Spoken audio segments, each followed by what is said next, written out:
Hello everyone, আমি ত্রিপর্ণা চলে এসেছি নতুন একটা ভিডিও নিয়ে।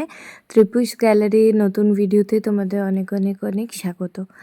আজখন বাজে ভোর 7টা। আজকে তাড়াতাড়ি উঠেছি কারণ টিটো তাড়াতাড়ি বেরিয়ে যাবে, ওর সিএবি ক্লাস আছে।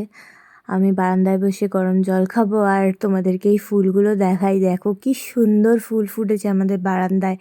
এগুলো সব মায়ের যত্নে হয়েছে। মা এত ফুল ভালোবাসে, কত সুন্দর করে আমাদের বারান্দাটা ফুলে ভরে উঠেছে।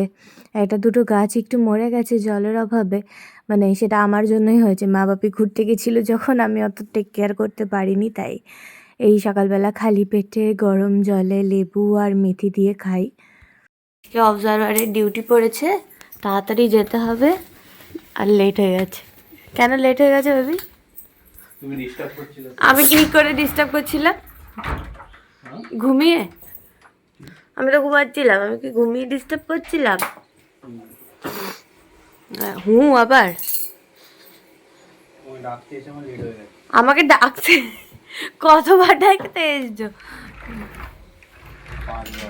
ই বাবা, কালকে এটা পেয়েছে ও আজকে ডিউটির জন্য। দেখো পেছনটা দেখো। আর তাহলে মানে ওই তো এটা পরেই তো আবার যেতে হবে শীতের জন্য না? তাহলে এটা দিয়েছে আমাকে ইউজ করার জন্য, ডিউটির সাথে কোনো সম্পর্ক নেই। আমার ভালো লেগেছে তাই আমি পড়ছি।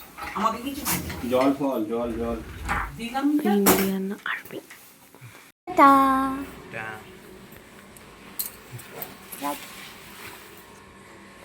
মাম চলে গেলাম। তারপরে উপরে দাঁড়িয়ে এখান থেকে টাটা করে দিলাম। ও সোজা কাজে বেরিয়ে গেল, যেটা আমার রোজকার কাজ। আমি বসে সিসিটিভি ক্যামেরায় দেখি যে ও কখন ভেতর থেকে সব কিছু নিয়ে বেরাবে, তারপরে ওকে টাটা করে দিই আর ও চলে যায় আর কি। মানে ওখান থেকে বেরিয়ে দাঁড়ায়।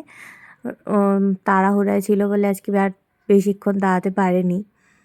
তারপরে আমি সোজা চলে এলাম ঘর গোছাতে।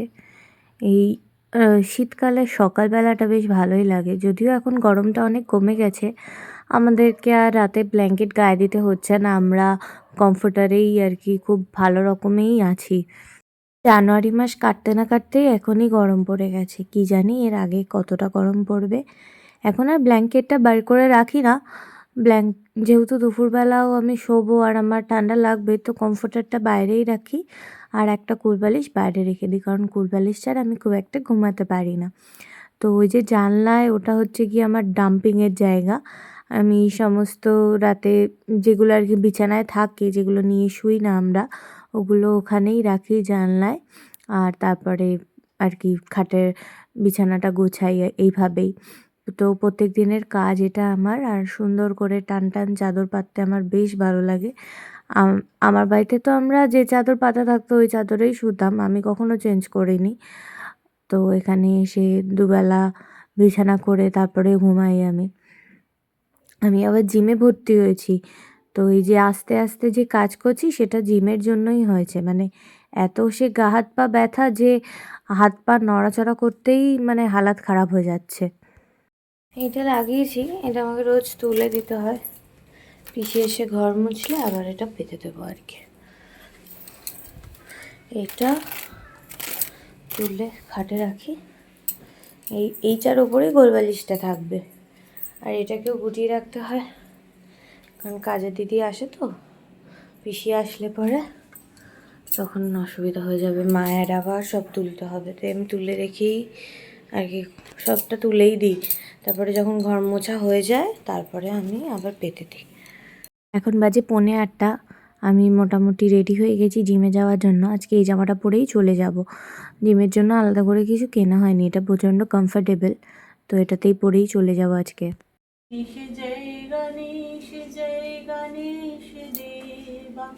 মাতা তেরি পার্বতী পিতা মহাদেবা, ওম মা মহেশ্বর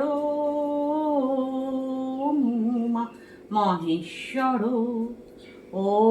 তো মা এখন পুজোটা সেরে নিচ্ছে, আমি এসে মানে ধূপ দেখাবো।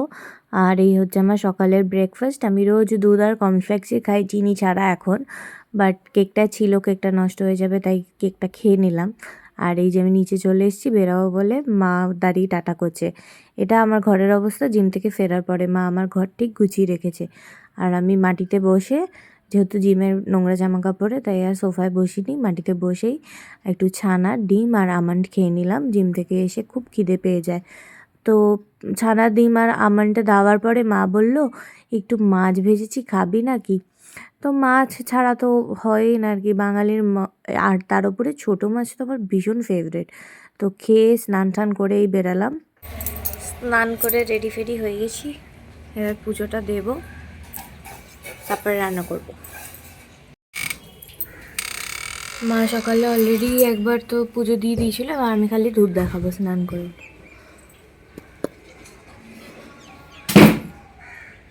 সব রেডি করে রেখেছে যাতে আমি এসে বাকি রান্নাটুকু করতে পারি, তার জন্য মানে সব রেডি করাই আছে। আর এই ডাবটা আমি কালকে কিনে এনেছিলাম জিম থেকে ফেরার পথে, আমি খাবো ভেবেছিলাম, বাড়ির সবাই খাবে তাই দুটো এনেছিলাম। তো কালকে আমি একটা খেয়েছি, আজকে আরেকটা খাবো। এখন মা বললো অফ টিভি দেখতে দেখতে চাটা খেয়ে নিই, তারপরে কাজ শুরু করবো, মানে অনেক সময় আছে।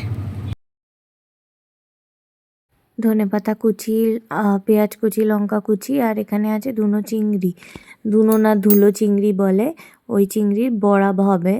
তো তার জন্য মোটামুটি বেসন, পুরোটা বেসন যতটা আছে মোটামুটি 2 চামচ মতো, 1 চামচই আর কি ধরে রাখো, 1 চামচ, বড় চামচ 1 চামচ বেসন, চালের গুঁড়ো ওই হাফ বাটি চালের গুঁড়ো, আর এই পেঁয়াজ কুচি আর ধনে কুচিটা ভালো করে মানে মিক্স করে নেব।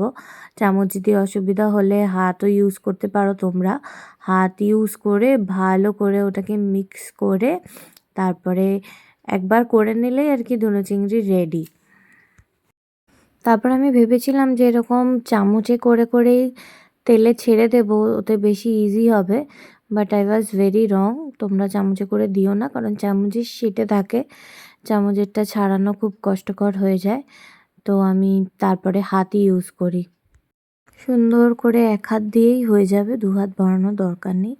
এক হাত দিয়ে এরকম গোল গোল করে নেবে একটু চেপে, তারপরে এরকম চ্যাপ্টা করে দিয়ে দেবে। গোল গোল করেও দিতে পারো চাইলে, বাট চ্যাপ্টা করে দিলে রান্না মানে আমার মনে হয় গোল গোল করার থেকে চ্যাপ্টা করে দিলে রান্নাটা করতে একটু তাড়াতাড়ি হবে, কারণ তাহলে ভেতরটা অবধি আর কি হবে, কুক হবে ভালো করে। তো এই যে এই ছোটো কড়াইতে বসিয়ে দিয়েছি, মোটামুটি 5টা মতো এঁটে গেছে, অলমোস্ট হয়ে এসছে। তারপরে হয়ে গেলে আমরা নামিয়ে নেব, টিস্যু পেপারে নামিয়ে নেব, যাতে এক্সেস তেলটা টিস্যু পেপারেই রয়ে যায় আর কি। তারপরে এখন আমি বানাবো মেটে চচ্চড়ি, তার জন্য মোটামুটি সেট আপ আমার রেডি হয়ে গেছে, সমস্ত মশলাপাতি আমি বার করে রেখেছি, আর বাদ বাকি সব কিছু মা গোছগাছ করে দিয়েছে। কড়াইতে তেল ঢালার ফুটেজটা নিতে আমি ভুলে গেছিলাম। তো প্রথমে কড়াইতে তেল গরম করে তাতে তেজপাতা আর শুকনো লঙ্কা ফোড়ন দেব। তার মধ্যে তোমরা যদি চাও তাহলে লবঙ্গ আর এলাচও দিতে পারো, দারচিনি, লবঙ্গ, এলাচ। আমি দিয়েছি কারণ আমার বেশ ভালোই লাগছিলো, আমি একটু রিচ করেই বানাতে চাইছিলাম। তো লবঙ্গ, দারচিনি, এলাচ ভালো রকম ভেঙে ভেঙে দিয়ে দিয়েছি, যাতে খুব ভালো সুন্দর স্মেল আসে। 4টে লবঙ্গ আর 2টো এলাচ দিয়েছি, খুব বেশি না। তারপর সুন্দর একটা গন্ধ বেরিয়ে আসলে তার মধ্যে পেঁয়াজটা ঢেলে দেব। পেঁয়াজটা যে ঢাললাম, পেঁয়াজটা না বড্ড আনইভেন কাটা হয়েছে, তো তোমরা যখন কাটবে একটু সুন্দর করে কুচি করবে। তো ওই জন্য আনইভেন কাটা থাকলেই আর কি, মানে বাই চান্স যদি কোনো বড় টুকরো থাকে তাহলে তেল হাতে ছিটে আসার চান্সেস থাকে। তো সেই জন্যই আর কি সমান করে ছোট করে কাটা, যাতে ভালো করে বোঝা যায়। তারপরে 2টো কাঁচা লঙ্কা দিয়ে দেবো গোটা, কারণ এই বাড়িতে সবাই আমার মতো ঝাল কম খায়। তো তারপরে ভালো করে সেটাকে অনেকক্ষণ ধরে কষাতে হবে। তারপরে পেঁয়াজটা একটু লাল লাল হয়ে আসলে তার মধ্যে আমরা রসুন বাটা আর আদা বাটা দিয়ে দেব। তারপরে একটুখানি কষে আসলে তার মধ্যে টমেটো বাটা না সরি, টমেটো কুচি দিয়ে ভালো করে কষিয়ে নিয়ে তারপরে তার মধ্যে হলুদ, লঙ্কার গুঁড়ো, কাশ্মীরি লঙ্কার গুঁড়ো, তারপরে জিরার গুঁড়ো, ভালো জিরার গুঁড়ো, দেন দেবো ধনের গুঁড়ো, তারপরে সবার টেস্ট বাডস অনুযায়ী নুন স্বাদ মতো। তো আমার একটুখানি নুনটা কমই পড়ে গেছিলো। আরেকটা যেটা আমি দেখাতে ভুলে গেছি সেটা হচ্ছে গোলমরিচের গুঁড়োটা অনেকবার দিতে হবে, একটা কষানোর সময় আর একবার মাংস হওয়ার পরে। তো এরকমভাবে একটু পেঁয়াজটা কষিয়ে আসলে তার মধ্যে আলুটা দিয়ে দেবো। আলুটা একটু ভাজা ভাজা হয়ে গেলে একটুখানি সয়া সস দিয়ে দেবো। সয়া সস দিলে একটু টক খেতে হবে ঠিকই, বাট কালারটা তোমার খুব ভালো আসবে। তো 1 চিপি মতো সয়া সস দিয়ে দিও। ভালো মতো আলুটাকে ভেজে নিয়ে আলুটাকে মশলা লাগিয়ে নিয়ে আরেকটুখানি নুন দিয়ে নেব। তারপরে মেটেগুলোকে ওটার মধ্যে দিয়ে দেবো। মেটে থেকে অনেকটা জল ছাড়ে, তো যতটা পারবে জল কম দেওয়ার চেষ্টা করবে যদি তোমরা কষা কষা খাও। তো আমরা কষা কষা মাংস খাবো না, আমরা একটু ঝোল পছন্দ করি। তো ঝোলটা রাখবো বলে আমি পরে বেশ খানিকটা জল দিয়ে ঢাকা দিয়ে খেতে বসেছিলাম। বাট তার আগে ঢাকা খুলে মিডিয়াম আঁচে দিয়ে ভালো মতো মাংসটাকে কিন্তু কষিয়ে নিতে হবে, তারপরেই জল দিলে ব্যাপারটা খেতে ভালো হবে। তো এখানে আমি এখন মাংসটা কষিয়ে নিচ্ছি ভালো করে। তারপরে আমি বেশ খানিকটা নুন আবার দিয়ে দেব, কারণ মেটেটা দেওয়ার আগে আমরা কোনো নুন দিইনি। বাট আমার নুন তাও কম হয়েছিল, আমাকে পরে আবার নুন দিতে হয়েছিল। তারপরে মাংসটাকে বেশ খানিকক্ষণ কষালে দেখলাম কড়াইয়ের গায়ে যখন ঝোলটা একেবারেই শুকিয়ে এসছে তখন বেশ খানিকটা জল দিয়ে ঢাকা দিয়ে আমি চলে গিয়েছিলাম। এই যে জলের পরিমাণ, ভালো করে নাড়িয়ে নেবে আর পারলে 5 মিনিট বাদে বাদে ঢাকা উঠিয়ে সেটাকেও নাড়িয়ে নেবে, কারণ নিচে লেগে যাওয়ার সম্ভাবনা থাকে। তো আজকে দুপুরের মেনু আমাদের এটা: ডাল, ভাত, ধুলো মাছের বড়া, ধুলো চিংড়ির বড়া, আর একটা এটা বাটা মাছ কি চারাপোনা মাছ আমি জানি না, সেই মাছ ডাল দিয়ে শুধু। তো খাওয়া দাওয়া শেষে যখন আমি ঢাকনাটা তুললাম তখন দেখলাম আমার মাংস পুরোপুরি রেডি, ওপর দিয়ে একটু তেল ছেড়ে দিয়েছে। এটা হচ্ছে মাংসের লুকটা, পুরো লুকটা দেখতেই পাচ্ছ কতটা ইয়ামি হয়েছে। তো একটু জল আছে, তারপরে গ্যাসের ঢাকনাটা খোলা রেখে তোমরা এটাকে আরেকটু কষিয়ে নেবে যদি জল থেকে থাকে। নামানোর আগে আরেকটু গরম মশলা আর একটু কাসুরি মেথি আমি দিয়ে নিয়েছিলাম, আর একটু গোলমরিচ দিয়ে দিয়েছিলাম যাতে টেস্টটা আরও বেশি এনহ্যান্স হয়। আমাদের গরমা গরম মেটে চচ্চড়ি তৈরি হয়ে গেছে। আমি এতটাই ড্রাই পছন্দ করি তো ড্রাই রেখেছি। এই যে মেটে চচ্চড়ির লুকটা সব মোটামুটি কমপ্লিট। এবার যখন খাওয়া হবে তখনের ভিডিওটা আর আপলোড করা হবে না, কারণ আমি ভিডিওটা এখানেই শেষ করছি। মেটে চচ্চড়ি কমপ্লিট। এখন সিরিয়াল দেখতে দেখতে বসে দই খাচ্ছি, ডাবের জল খাচ্ছি। এখন একটু হেলদি খাওয়ার চেষ্টা করছি, অ্যাকচুয়ালি জিম করছি তো চিনি ফিনিও ছেড়ে দিয়েছি, চায়ের গুড় খাচ্ছি। আজকের ভিডিওটা এইটুকুই। ভালো লাগলে আমাকে অবশ্যই কমেন্ট করে জানিও। অ্যাকচুয়ালি আজকে আপলোড করার দিন আর আমার একটাও ভিডিও শ্যুট করা হয়নি, তো যেমন তেমন প্রকারে আজকে এই ভিডিওটা ছাড়লাম। আশা করি আগে আরও ভালো ভালো ভ্লগ আপলোড করতে পারবো। ভিডিওটা আমি এখানেই শেষ করছি। আমাকে জানিও কেমন লাগলো, আর একটু লাইক আর সাবস্ক্রাইব করে দিও অবশ্যই, ও চ্যানেলে নতুন থাকলে। আরও নতুন ইন্টারেস্টিং ভ্লগস আসবে, কারণ আমরা খুব তাড়াতাড়ি আন্দামান যাব, অ্যান্ড আন্দামান ট্রিপসের ভ্লগসও আসবে। তো প্লিজ তাড়াতাড়ি ফলো করে নিও।